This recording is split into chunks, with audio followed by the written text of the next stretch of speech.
Hello 'no, so ngayon 'no, ang pag-usapan natin tungkol sa panalangin 'no, na inuutos sa atin ng ating Panginoon. Ano ba dapat ang panalangin na gawin natin?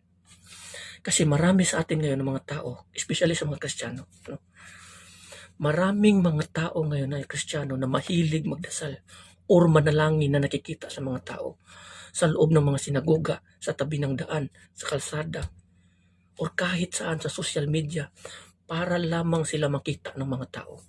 Kung ganito ang kanilang mga habol, ano ang hangarin nila? Siyempre, for the sake of fame, para makilala sila, para purihin sila. Maraming taong gumagawa niyan ngayon. Especially dito no, sa mga Kristiyano. Sa loob ng mga sinagoga, maraming mga tao, kabataan, kahit sino, hindi ko sinisiraan, kundi gusto kong malaman nyo, rectification ito sa pagkakamali natin na ginagawa. Maraming mga tao sa loob mismo ng simbahan no, na mahilig manalangin or nanalangin talaga, sumasamba, pumupuri sa Panginoon, kumakanta, umaawit ng mga papuri. Hindi ko sinasabing masama. Hindi ko rin sinasabing bawal. Maraming tao ang gumagawa niyan. Makikita natin sila banal. Makikita natin sila banal. Pero paglabas ng sinaguga, kasi sinaguga yan ngayon yung mga templo natin dito different, balik sa dating gawin. Nagsasalita ng uri ng mga masama, gumagawa ng lahat ng uri ng kasamaan. Ito ba ang tinatawag nating kabanalan? So, hypocrisy. Marami ring mga tao na nagkunwari no, na mga matuwid. Makikita mo sa mga social media, mahilig magdasal sa mga social media. Sabihin pa nila, tara, tara, pray tayo. Di nagpipray sila. Maraming mga tao ang pumupuri at nagsishare sa kanila. Hindi ko naman sinasabing masama. Marami ang gumagaya sa kanila. Para saan yan? Kung naiintindihan mo ang sinasabi ng kasulatan patungkol dyan sa mga panalangin, hindi mo sana gagawin yan. Dahil ginawa mo ang mga bagay na yan, nangangahulugan, hindi mo naintindihan kung ano ang sinasabi ng kautusan, ang salita ng ating Panginoon, kung ano ang utos ng ating Panginoon, ang panalangin, kung paano tayo manalangin sa Diyos Ama na tayo ay diringgin at gagantimpalaan tayo. Ayon dito sa Matthew chapter 6 verse 5, sinabi dito, kapag manalangin kayo, huwag kayong tumulad sa mga mapagkunwari o huwag kayong tumulad sa mapagkunwari. Mahilig silang manalangin nakatayo sa mga sinaguga o sa mga sinaguga at sa mga kanto upang makita ng mga tao. Tandaan ninyo, tinanggap na nila ang kanilang gantimpala. So klaro, di ba? Sa mga kanto or mga daan, makikita natin yan dito sa Cebu. Sa labas ng mga simbahan yan sa Cebu. Nananalangin dyan.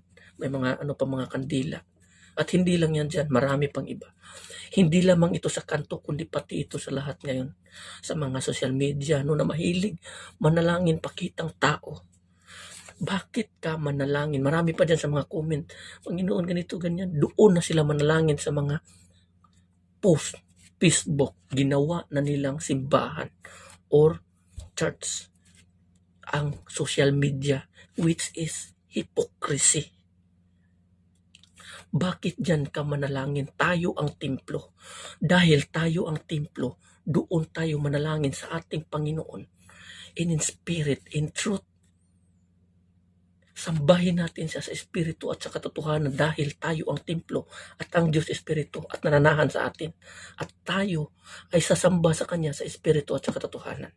Ito ang hindi naintindihan ng mostly sa mga Kristiyano. Kaya almost 90% Christians leading to hell or heading to hell.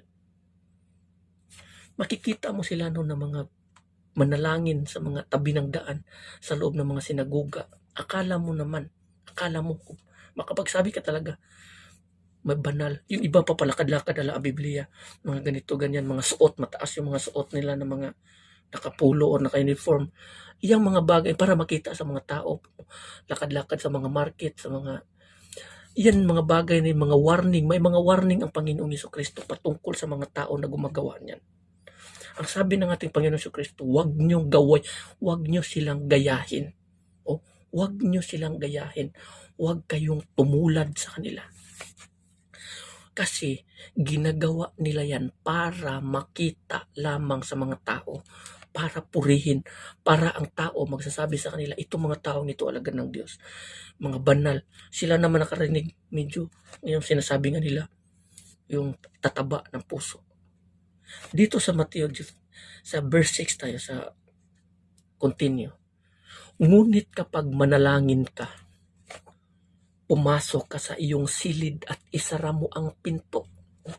Pumasok ka sa iyong silid at isara mo ang pinto. Sa loob ng iyong kwarto o bahay na ikaw lamang ang mag-isa.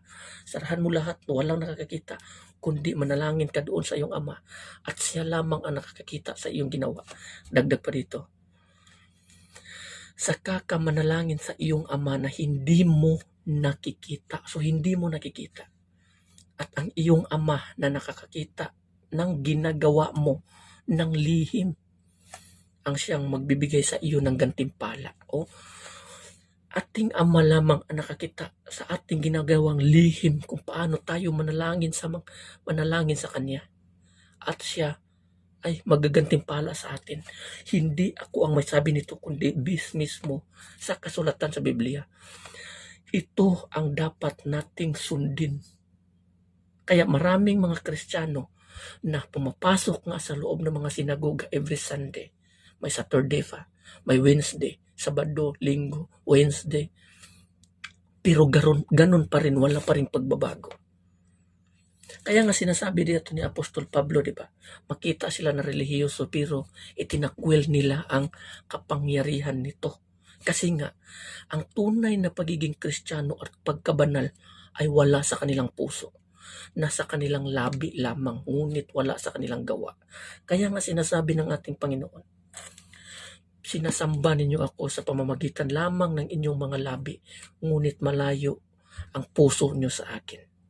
O, klaro, di ba? Sinasamba at pinupuri nga nila ang iyong tao, ang Panginoon. Pinupuri nila ang Panginoon, sinasamba ng Panginoon, ngunit sa labi lamang, ngunit wala sa puso. So ito ba ang kinalulugdan ng ating Diyos Ama? Hindi kasi nila alam kung ano mismo ang sinasabi sa Biblia. Mostly rin kasi sa mga church leader natin, hindi nagsasabi ng katotohanan. Kasi mostly din sa mga tao, church member, hindi nagbabasa ng Biblia. Hindi sila nagbabasa ng Biblia at nagbibis lamang sila sa kanilang narinig. Kahit pa sa kanilang narinig, hindi rin nila sinusunod yun. So, kailan magsisisi ang isang tao? Doon na sa kalaglagan. Kailan ka magsisisi? Doon na sa kalaglagan. Yun na. So, mag-ingat tayo. Basahin natin lagi ang nakasulat dito sa Biblia.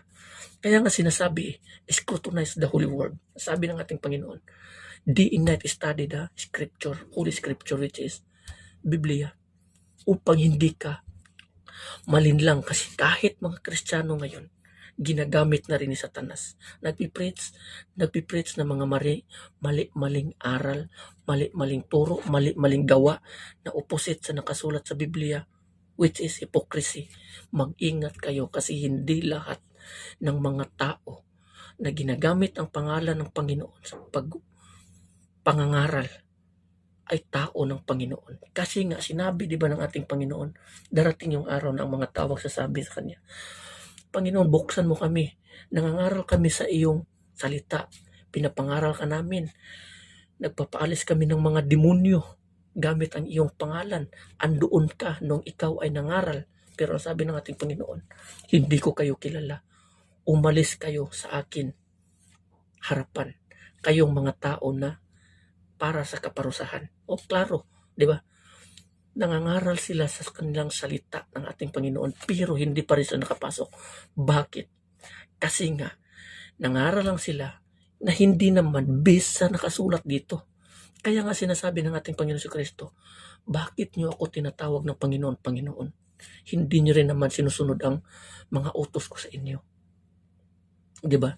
Marami sa atin ngayon, "Panginoon, Panginoon," tumatawag na tayo sa Kanya.